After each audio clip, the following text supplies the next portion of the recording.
Hello again, fellow YouTubers. Me again. Bringing you an update on the fish tank and the stand that I made.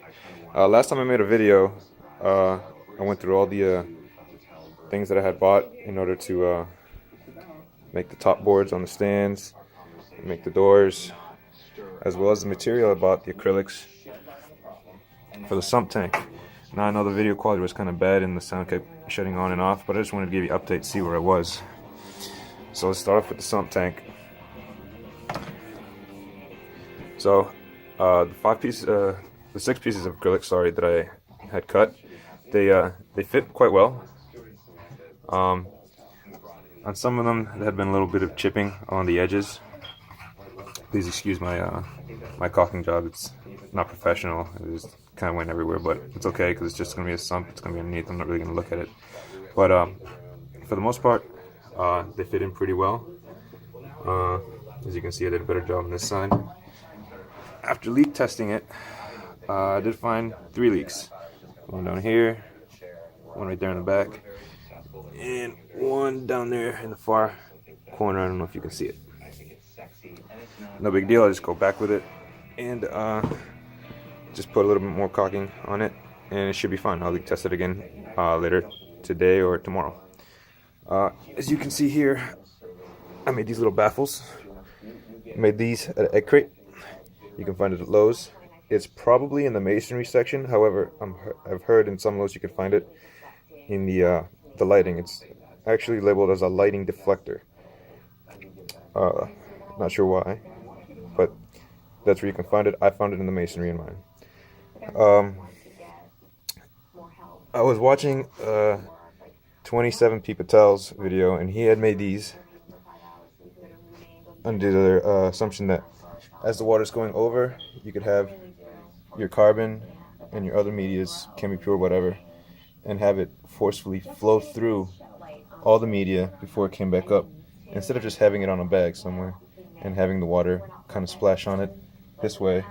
As the water made its way down, it'd have no choice but to go through the media. So good idea. I believe he himself had made long strips of acrylic to go all the way across. I did not have that option, so I kind of scrounged my house for little things that I could find, and what I ended up doing was, if you can see here, I'll take one of these off. They're removable, so I can get bags in and out. I used Lego pieces from my son's vast amounts of Legos, and all I did was just dab a little super glue in the back,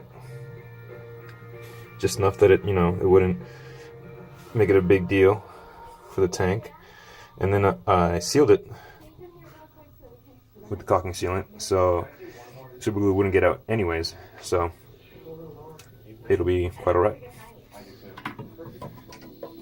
Back in here, as you can see, it just try to do this one-handed.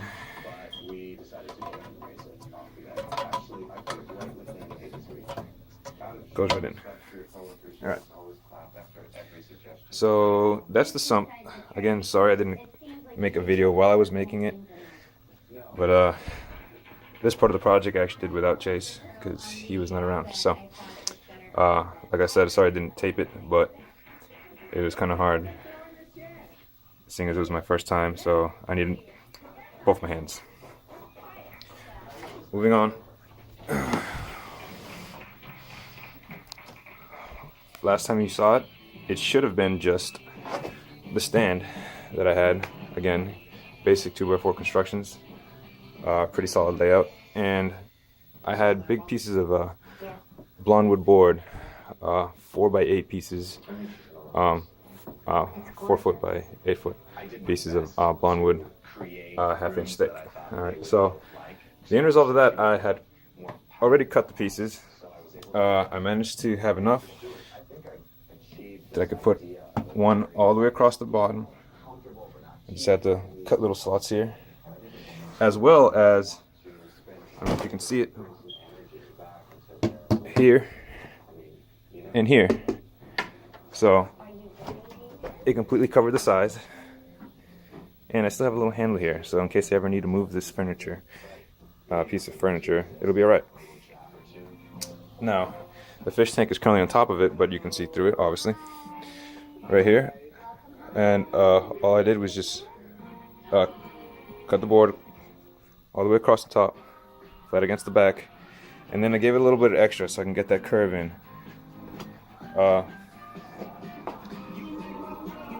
It wasn't too hard to do. Just used a jigsaw, and then I sanded it down. Came out pretty decent, especially for not being professional. I think the curve looks, you know, it looks pretty good. It doesn't look bad. Now,